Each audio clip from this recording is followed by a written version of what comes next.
मेरा नाम है हरिया, मैं काम करता हूँ बहुत बढ़िया, खाता हूँ खाना और रोज गाता हूँ गाना। अरे यार, आज तो बहुत देर हो गई। इस खतरनाक जंगल को देखकर तो मेरे हाथ पैर ठंडे हो गए हैं। अगर मैं वक्त पर गांव नहीं पहुंचा तो मालिक बहुत नाराज हो जाएंगे। तभी हरिया को एक आवाज सुनाई देती है। सुनिए हरु जी। अरे, ये आवाज किसने दी? तभी हरिया को सामने कुछ दूर एक औरत खड़ी दिखाई देती है। अरे भाई, ये औरत अकेली इतनी रात को इस जंगल में क्या कर रही है? चलकर पूछना पड़ेगा। फिर हरिया अपनी बैलगाड़ी उस औरत के सामने लाकर रोक देता है और उससे पूछता है। अरे सुनिए, आप इतनी रात को इस खतरनाक जंगल में अकेली क्या कर रही हैं? तभी वो औरत मीठी आवाज में कहती है। अरे हरु जी, आप आ गए। मैं कब से आपका इंतजार कर रही थी। वैसे तो यहाँ से काफी लोग गुजर चुके हैं, लेकिन मैं खास आपका इंतजार कर रही थी। अच्छा, तुम सच कह रही हो?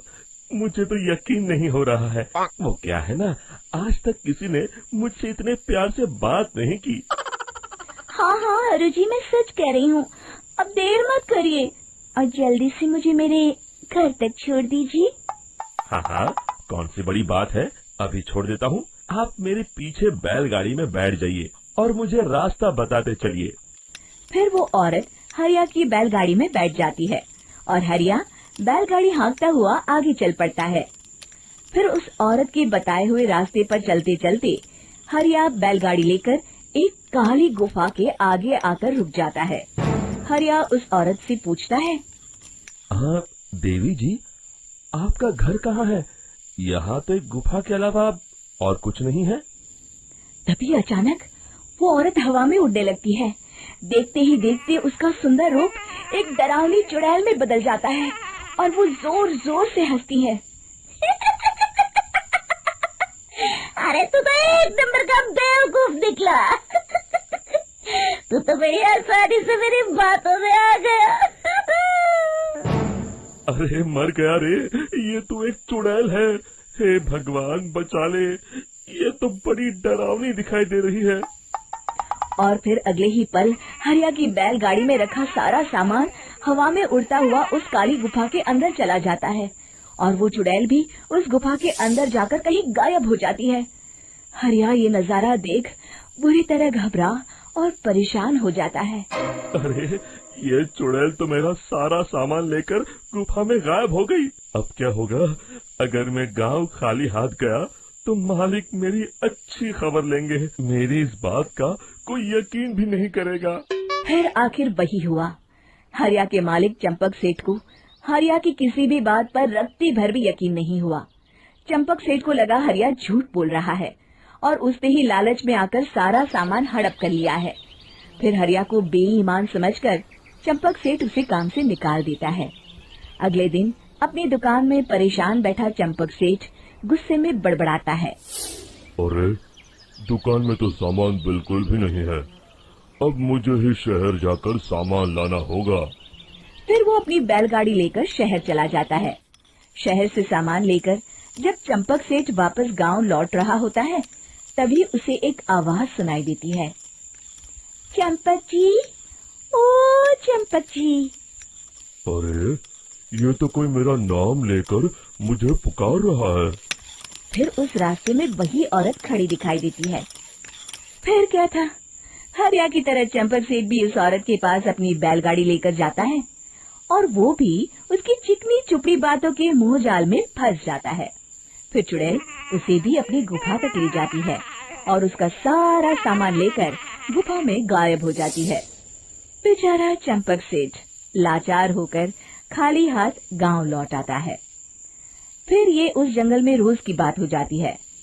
जो कोई भी शहर से कुछ लेकर गांव की तरफ लौटता, वो चुड़ैल उसे बेवकूफ बनाकर उसका सारा सामान लेकर गुफा में गायब हो जाती। एक दिन हरिया एक लकड़हारे को उसी जंगल की तरफ जाते हुए देखता है। फिर हरिया उसे रोकते हुए कहता है। अरे भाई, क्यों अपनी मौत को दावत दे रहे हो? मेरी बात मानो, आगे जंगल में मत जाओ, वहाँ एक बड़ी भयानक चुड़ैल रहती है। लकड़हारा हरिया की बातों को नजरअंदाज करते हुए कहता है, अरे भाई, मुझे पहले ही बहुत देर हो चुकी है, मुझे जाने दो भाई। शाम तक लकड़ियाँ काट कर शहर के बाजार में बेचना है। तुम अपनी ये कहानी किसी फुर्सत में बैठे इंसान को सुनाओ, मैं तो चला। इतना कहकर लकड़हारा वहाँ से आगे जंगल की तरफ चला जाता है। फिर अगले दिन गांव के मुखिया के घर के बाहर बहुत सारे लोग जमा हो जाते हैं। तभी हाथ में कुल्हाड़ी लिए खड़ा लकड़हारा कहता है, अरे मुखिया जी, अब आप ही हमें बचाइए उस जंगल वाली चुड़ैल से। हमारा सारा काम तो शहर से ही होता है। अरे मुखिया जी, उस चुड़ैल की वजह से तो मैं पूरी तरह बर्बाद हो गया हूँ। हम सबको मिलकर उस चुड़ैल का कोई इलाज करना पड़ेगा। तभी भीड़ में खड़ा बीरा कहता है, आप लोग चिंता मत करिए, कल से वो चुड़ैल किसी को नहीं लूट पाएगी। मेरे पास एक बहुत अच्छी तरकीब है। तभी चंपक सेठ उसका मजाक उड़ाते हुए कहता है, अरे तेरा नाम वीरा है तो क्या हुआ? तूने अभी उस चुड़ैल को देखा नहीं है? जाकर अपना काम कर, बड़ा आया। तब मुखिया जी कहते हैं, नहीं चंपक सेठ, मुझे लगता है हमें इस लड़के को एक मौका देना चाहिए। फिर सभी गांव वाले मुखिया जी की बातों से सहमत हो जाते हैं और वीरा शाम को एक बैलगाड़ी में कुछ सामान लादकर उस जंगल की ओर चल देता है। वीरा, ओ वीरा, कहाँ जा रहा है? तभी वीरा मुड़ के देखता है, वही चुड़ैल एक औरत के रूप में खड़ी है। अरे बहन जी, मैं आपको ही ढूंढ रहा था। देखिए, मैं आपके लिए क्या लाया हूँ। अरे वाह, तो खुद मेरे लिए इतना सामान लाया है। तू ही अकेला गांव में समझदार है। जरा देखो, मैं भी खोल के, बड़े भूख लगी है। जैसे ही चुड़ैल उस सामान पर से कपड़ा हटाती है, एक भगवान शिव की तेज रोशनी उसके अंदर मूर्ति से निकलती है और चुड़ैल अपने असली रूप में आकर जलने लगती है।